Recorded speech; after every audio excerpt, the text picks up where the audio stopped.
asalaamaaleykum mbokk yeeg xarit yi ñu seetaan dalee nag jàmm ci seen émission l'œil du tigre tey nag ci suñu sommaire bi dinañ fi waxtaanee jongante bu rëy bi nga xam ni moo dox ci diggante Eumeu Sène écurie Tay Shinga ak Lac de Guiers numéro 2 écurie Waalo mais nag tey bu leen fàtte ni spécial Eumeu lañ leen indil ak rubrique yi nga xam ni tàmmoon ngeen ko fi gis moom ngeen di gis toujours ci émission l'œil du tigre mu lu ci mel ni allo docteur soxal mbër yi rubrique li ci net bi maye météo lamb rubrique yi ngeen fi tàmmoon gis ñu taaxir lu tuuti ci yaatal. Moustapha ñu ngi lay nuyu di la ziar te naan la dalal ak jàmm ci sa émission l'œil du tigre. Zeynab maa ngi lay fay di nuyu bu baax yow tamit di nuyu mbokk téléspectateurs yi commencé ko nag ci dëkk bii nga xamante ne nag ñoo ko moom bokkuñu ko kenn muy Sénégal tasaare ko nag mu law ci àdduna yaa salaam pour tout le monde. yaa salaam pour tout le monde la Moustapha Gueye wax moom suñu consultant Esqualité ci noonu rek la ñuy àndee nag xool chute bi nga xam ne mooy jël bi dox ci diggante Abdou Diouf daanoon Bruce Lee écurie Waalo Moustapha décortiquer ñu ko ñu dellu siwaat.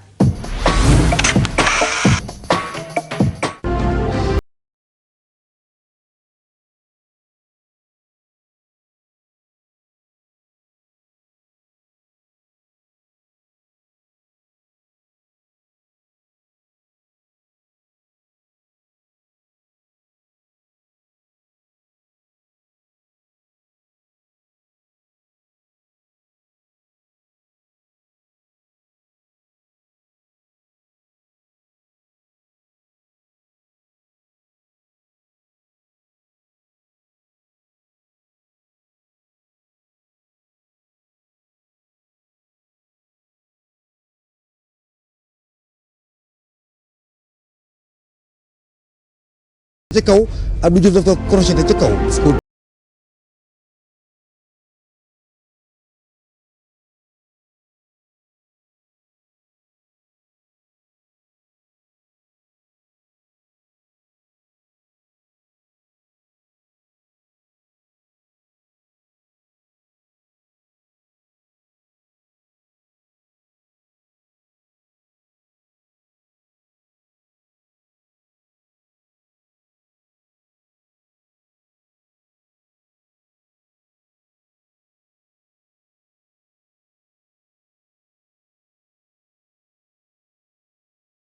gis na Abdou Diouf ñaari tànk yi tànk càmmoñ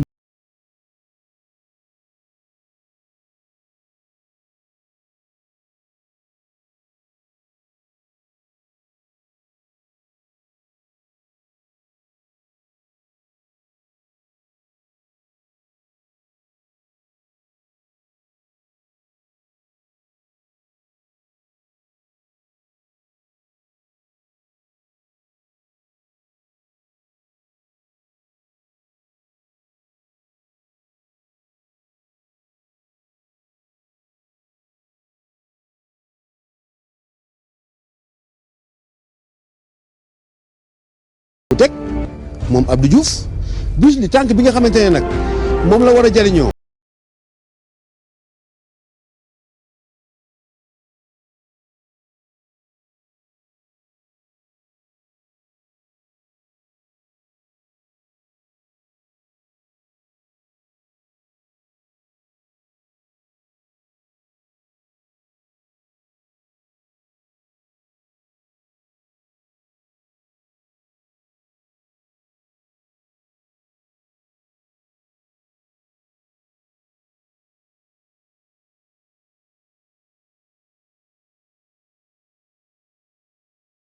tey ma ngay des njool day lang Bruce Lee ma nga ceinture téye gañe bu baax a baax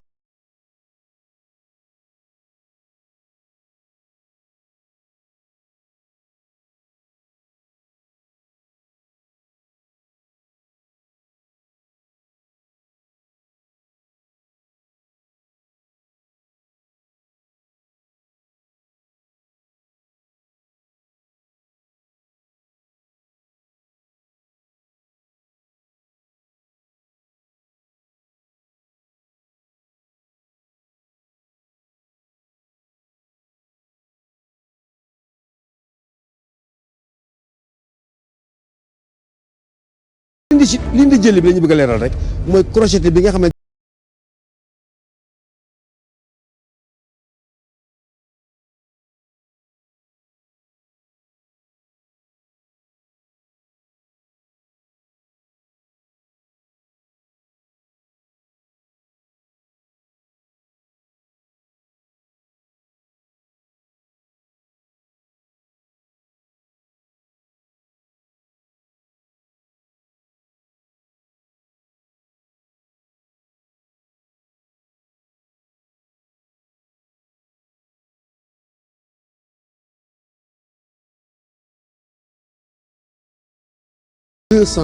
245 kilos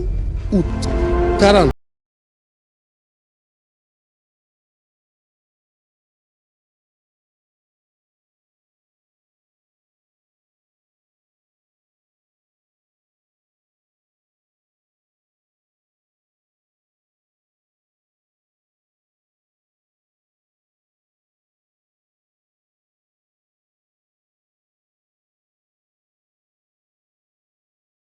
waa bi daanu la mënoon am.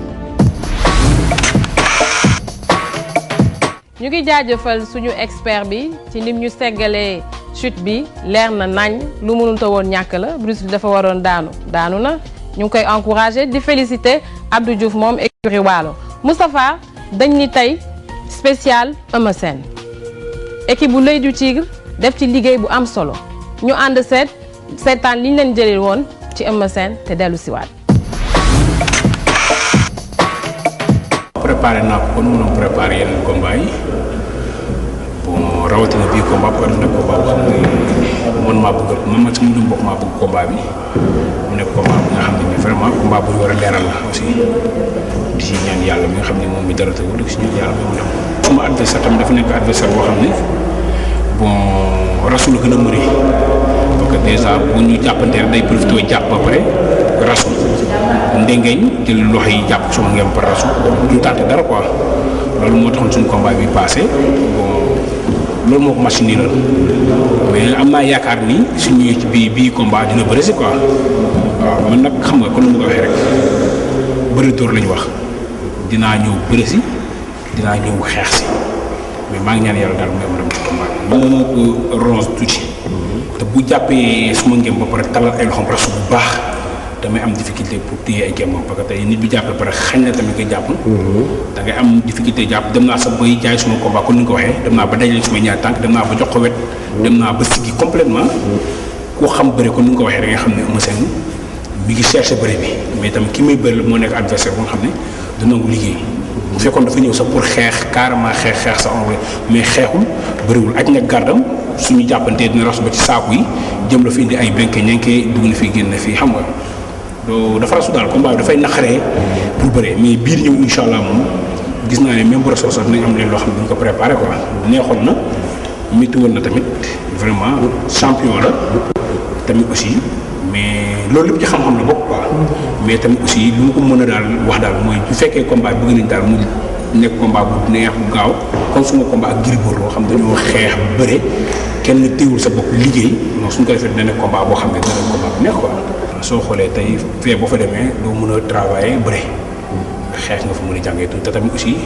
li tax ma gën a yokk suma xeex mooy bu rasoo ñu ci xeex suñu xeexee dina bëri si par force ba ma koy dóor crochet dafa fekk mu ñu wax ma parce que boobu maa ngi xalaat taayam ak relation mais ba may ñëw fekk na tamit aussi moom mu ñëw moo tax suma avant bras dal ko suma coup de poing normal dalu ko quoi non du ma fax su ma faxee ma dóor ko tànk su dalee sumay tànk laa mu ci jeex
Tafa xool nga li ñu gis ci li ñu jël équipe bu l'Oeil du Tigre li mu jël ci Eumeu nan nga jàngatee loolu. bon Eumeu li ma mën a jàngat ci moom ci bu ñu ko fekk jee stade de l'amitié muy liggéey gis nañ ne Eumeu Sène defal nañu benn série de 400 mètres ak temps bu baax defal nañu aussi série de 100 mètres ak temps bu baax dugg na ak ñun ci salle de musculation dafa ñun tamit liggéey bu jéggi dayoo donc dañ koy remercier ci accueil bi ak ubbi bi ak nangu bi mu def ak ñun. waaw ñu ngi koy remercier ci accueil bu mu defal yépp l'Oeil du Tigre ci noonu rek la ñuy jàllee balaa ñu dellu si ci entretien bu am solo bi ñu leen indi liggéey bu l'Oeil du Tigre def ci Eumeu ci noonu rek la ñuy àndee seetaan rubrique waaw déet te dellu si waat.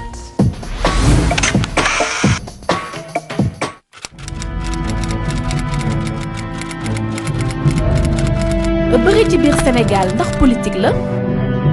làmb ni mu doxee xam nga làmb dem na ba nga xam ne si vous voulez médium publicitaire la xam nga entreprise yi dañuy ñëw ci làmb ji indi seen pancarte wala seen drapeau ñu wane seen produit pour jaay ko su làmb demee ba foofu ça veut dire que keneen koo xam ne kii aussi bëgg nga nit ñi mais pas pour que ñu jënd sa marchandise mais pour xëy na pour que ñu jënd sa programme politique ak say carte war nga mën a ñëw waxtaan ak nit ñi sur le sell dugal ci sa loxo li ñuy bañ kay mooy politique du dugg ci ba nga xam ne mbër yi ak ñi nga xam ne ñooy animé mbër yi ak ñi nga xam ne ñooy organisé ñu dugal ci politique ba mu xejamal ko yeggaguñu foofu mais je crois que fondamentalement mënuñu bañ que politicien ñëw ne man teg naa bii drapeau wala teg naa bari drapeau mbër yi kay nañ xam seen bopp mais man drapeau bi trophée la comme trophée boo xam ne bi sportif war na ko jël dinaa ko jël ñu fay ma suma xaalis ba yóbbu suma drapeau kër ga mu yem foofu waaye su fekkee ne mbër mi nar na dem ci politicien bi mu jënd ko ngir xaalis mu jënd ko ngir leneen mu bañ a doon boppam loolu loo xam ne li musiba la te yàlla bu mu am ci làmb ji mais nañ ko considérer rek comme tout événement sportif boo xam ne bii kii jaay politique am wala kii jaay marchandise am dëgg a neex yàlla mun na fa indi xaalis aussi jaay ko mais ci ni mu gën a sellee ak ni mu gën a rafetee. ndax mbër yi am nañu influence su ndaw ci élection yi ñu jëm. waaw parce que man su fekkoon ne am naa alal jooju damay samp drapeau de la paix su ma amoon alal jooju damay samp drapeau de la paix drapeau de la paix boobu su ma ko sampoon damay laaj góor gi mu ñëw mais ma laaj Moustapha Niasse ak yeneen ñu ñëw ñu joxante loxo loolu du leen tere ñu dem élection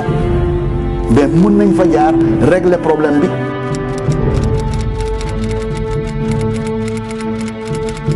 ndax mbër yi am nañu baat ci askan wi. làmb suñu tradition la suñu cosaan la suñu cosaan xamul xuloo xeex asalaamualeykum maaleykum salaam jàmm nga fanaane jàmm nga yendoo jàmm nga yeewoo loolu lañ xam lépp chaque sénégalais bés bu ubbee gémmiñam jàmm mooy génn mais jàmm jooju nan ko def muy dëgg ma baamtu li ma waxoon su fekkee ne politiciens yi yëpp mooy ñu nekk ci nguur gi ñu nekk ci l'opposition bi li leen ñor ak li tax ñuy xar seen tànk tubéy mooy jàmmu askan wi ak naataange askan wi ak yóbbu Sénégal foo xam ne fi yeggu fa jarul ñuy tuur deret.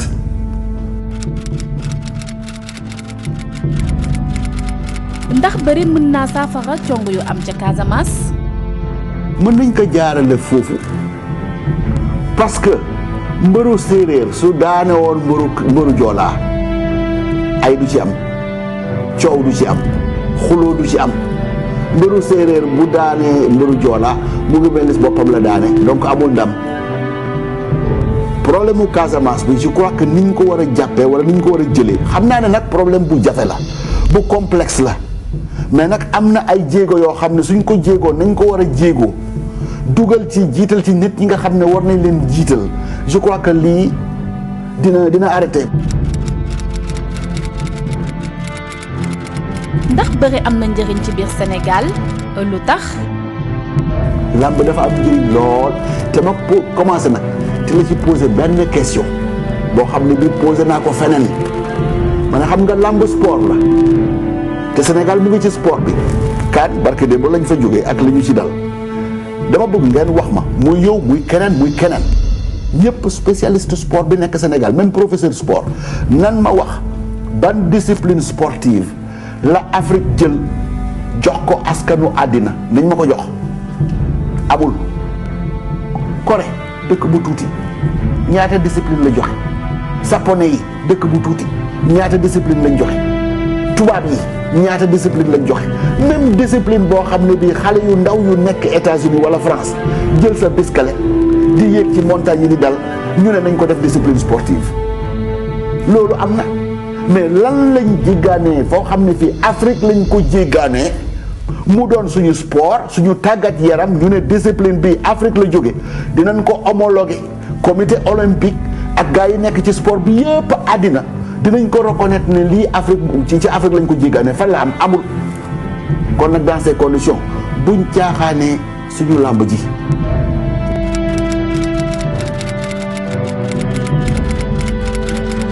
ndax bëri am na ay gàllankoor.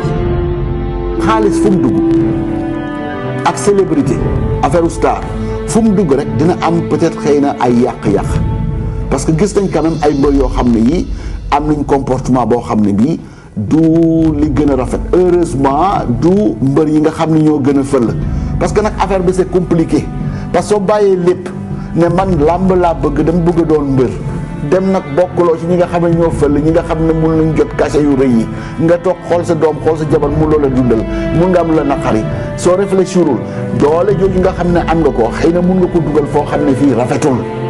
loolu nañ ci ñaax xale yi lamb sport la comme football doon sport nañ def sport ñaari pàcc la sport soo ko tàmmee di def hôpital gouvernement Sénégal du dépenser lu bari ci sa santé parce que tàggat yaram bi ngay def mooy tax feebar du bari sa yaram kooku benn la ñaareel bi mooy soo ko defee ba fële ci aussi liggéey la xëy na sax di nga dem ba suma maas gi moom dañu lay fay mun nga toog at di leen fay te su dee sa yoon nekku ci mais nag c'est pas parce que yegguloo foofu nga xam ne ñu ngi lay fay millions yi que nga war a xalaat ne doole ji nga am war nga ko dugal ci lu bon kooku nañ ko jéem a éviter. séeréer nga. séeréer laa. ban année nga juddu. maa ngi juddu 1953. 1953. 1953. wóor na. wóor na ñëpp wóor na. politique wala doo politique. politique ma tey politique ma ëllëg. yaa ngi politique. politique ma de. am nga ay xarit ci làmb ji. bari naa xarit lool ci làmb ji. Alioune Sarr sa xarit. Alioune Sarr kay suma xarit la soo mag la nag soo mag la nit ku baax la vraiment. loo wax ci Khady Diouf Yar Waago buy tëgg di nga yëg lu neex waaw wala déet nag. Khady Diouf Yar Waago mën na wëy Maye Ndepp aussi mën na wëy ñoo ñaa ñooñu su duggee ci làmb ji rek ba ma bëgg. kon d'accord.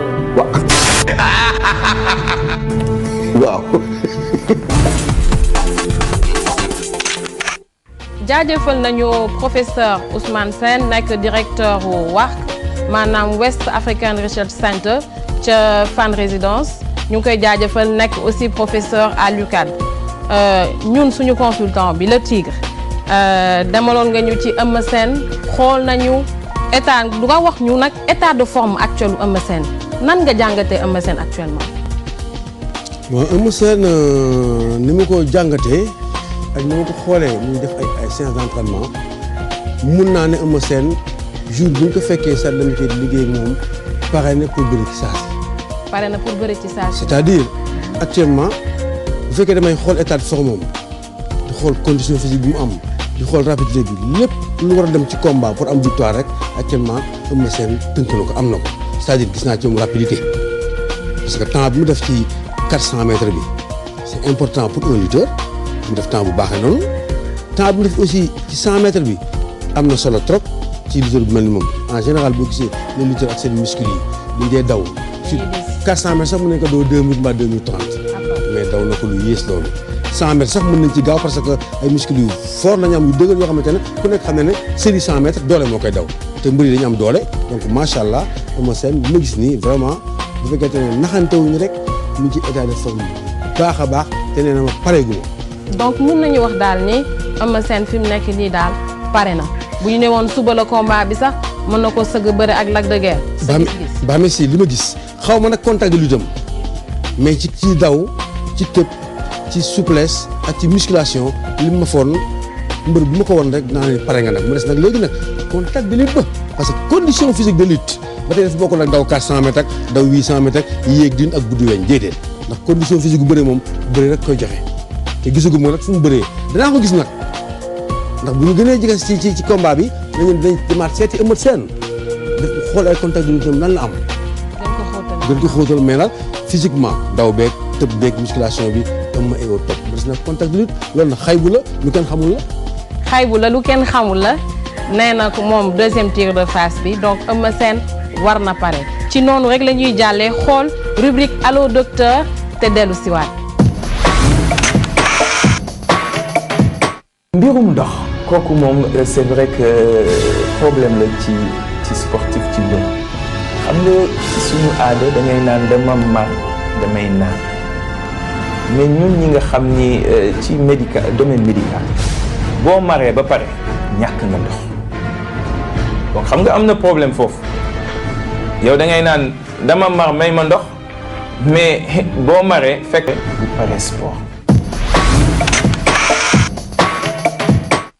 jaajëfal nañu docteur Mohamed Diop nekk médecin du sport nekk nutritionniste waaw ñun nag le tigre dafa am lu ñu jaaxal da nga wax léegi ci état de forme Eumeu Sène léegi ñu jàngat mental bi actuellement nan nga gisee am buñ ko doon ñaax nii rek ni ko suba la combat bi rek nan la war a mën a jàkkaarloo ak Lac de Guiers 2. mental Eumeu Sène fu ma ci bëgg a démarrer mooy j'ai vu un lutteur un jeune lutteur boo xamante ne. li mu yëg ci yaramam bariwul c'est-à-dire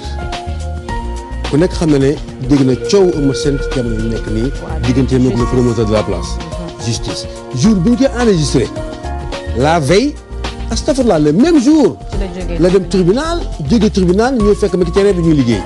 ça veut dire que ne kon donc kii moral am moom moral bu dëgër la parce que beaucoup de gens wala yeneen mbëri yu mu mënoon doon nga ne problème de justice wax ma sax problème de justice dem ñëw jaabante rek surtout encore dafa jógee Paris dagg entraînement ñëw pour def procès am ñu renvoyé procès bi ñu ñuy def ak émission bi pare ci émission bi jël avion delluwaat c'est-à-dire kon bokk mental bi ak moral bi mu am c'est extraordinaire man daf ma surprendre bu ma ko gisee dama yaakaar dama gis un lutteur bu bàyyeeku bu soucieux bu affaibli mais dama ko gis il était plus costaud il était trop bien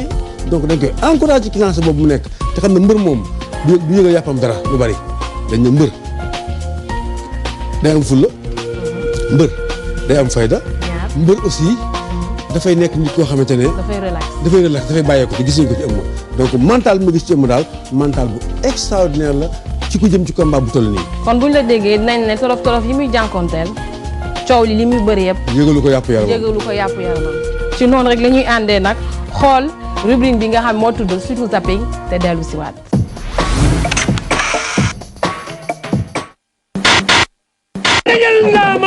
léegi daal bi tax nduku dal la